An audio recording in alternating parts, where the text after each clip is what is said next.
Nah, anak-anak, lipat tangannya dan tutup matanya, kita berdoa. Tuhan Yesus yang baik, terima kasih buat kesehatan dan kekuatan yang Engkau berikan, sehingga kami dapat mengikuti pembelajaran hari ini. Ya Tuhan, berikanlah kami kepintaran, kecerdasan, hikmat-Mu, agar kami dapat mengerti dan memahami apa yang akan kami pelajari. Terima kasih Tuhan Yesus, amin. Nah, anak-anak, hari ini kita akan melanjutkan pembelajaran kita. Pelajaran 5 dengan tema Allah sumber kekuatanku. Bahan bacaan Alkitab kita terambil dari Mika 1 ayat 1 dan Mika 7 ayat 7 sampai yang ke-20. Nah, anak-anak, simaklah cerita berikut ini. Intan adalah salah satu korban bencana banjir yang melanda Jakarta pada bulan Januari 2013. Rumahnya hancur diterjang banjir. Intan juga tidak bisa bersekolah karena sekolahnya juga hancur.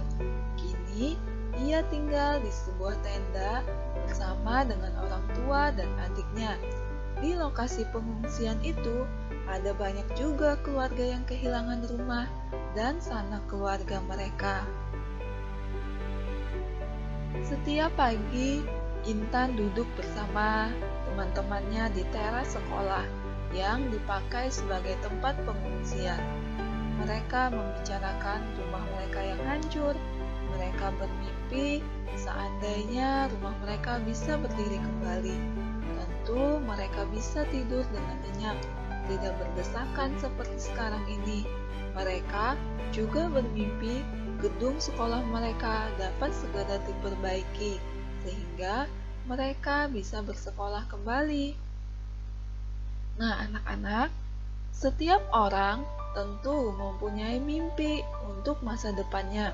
Ada yang mengatakan hal-hal besar yang ada di sekitar kita berawal dari sebuah mimpi.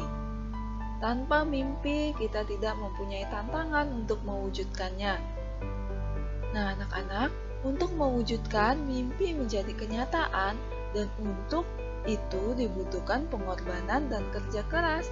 Contohnya, salah satu mimpi dari seorang siswa adalah berhasil dan lulus ke jenjang yang lebih tinggi.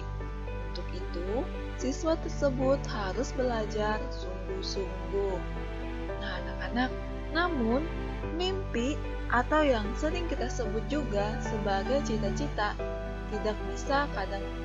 kadang tidak bisa kita raih, entah karena persoalan ekonomi, kesempatan, kemampuan, atau karena sesuatu yang tidak kita harapkan, yaitu bencana. Seperti kisah tentang Intan, anak korban bencana banjir yang melanda Jakarta pada bulan Januari 2013. Nah, anak-anak, Intan adalah seorang anak korban bencana banjir yang kini tidak punya rumah lagi. Rumahnya hancur dan ia juga tidak bisa bersekolah karena sekolahnya juga hancur. Mimpi Intan untuk masa depannya terganggu karena bencana tersebut. Nah, anak-anak, ada orang yang menghancurkan mimpi atau cita-citanya karena ulahnya sendiri. Misalnya, malas belajar, menunda-nunda pekerjaan, tidak disiplin, dan sebagainya. Ini yang dimaksud karena perbuatan sendiri. Sedangkan Intan, mimpinya hancur karena bencana banjir yang tidak dapat ia elakkan atau yang tidak dapat ia hindarkan. Nah, anak-anak, setiap orang tentu mempunyai mimpi atau cita-cita tentang masa depannya. Misalnya, ada yang bercita-cita ingin jadi guru, dokter, polisi, pengusaha, dan lain-lain.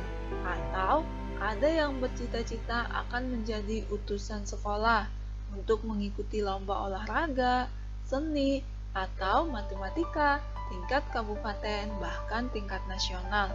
Nah, anak-anak, tidak salah jika kita mempunyai cita-cita atau mimpi untuk masa depan kita. Namun, Mimpi itu harus diikuti dengan pengorbanan dan kerja keras. Ada mimpi yang dapat terwujud, namun ada juga mimpi yang tidak bisa diwujudkan karena berbagai kendala, seperti juga kisah Intan, anak korban bencana banjir yang mimpinya terkendala karena musibah banjir. Namun, bukan berarti Intan tidak dapat mewujudkan mimpinya, karena jika banjir sudah teratasi, Intan dapat kembali belajar dan bersekolah. Bisa saja dengan bantuan orang lain dan semangat diri yang tidak kalah pada keadaan. Nah, anak-anak, disinilah kita belajar melihat bahwa manusia memiliki keterbatasan. Oleh sebab itu, manusia harus bergantung pada Allah sebagai sumber kekuatannya. Nah, anak-anak, untuk pembelajaran kita hari ini sampai di sini. Ibu berdoa dan berharap kalian selalu sehat dan tetap semangat belajar meskipun dari rumah saja. Nah, anak-anak, sebelum kita mengakhiri pembelajaran kita, marilah kita berdoa terlebih dahulu. Kita berdoa. Tuhan Yesus, terima kasih atas penyertaan-Mu dan bimbingan-Mu sehingga kami dapat menyelesaikan pembelajaran hari ini. Ya Tuhan, ajarilah kami untuk terus mengandalkan Engkau dalam setiap kehidupan kami. Kami juga menyerahkan cita-cita kami, masa depan kami ke dalam tangan-Mu, kiranya Engkau yang memberkati. Terima kasih Tuhan Yesus. Amin.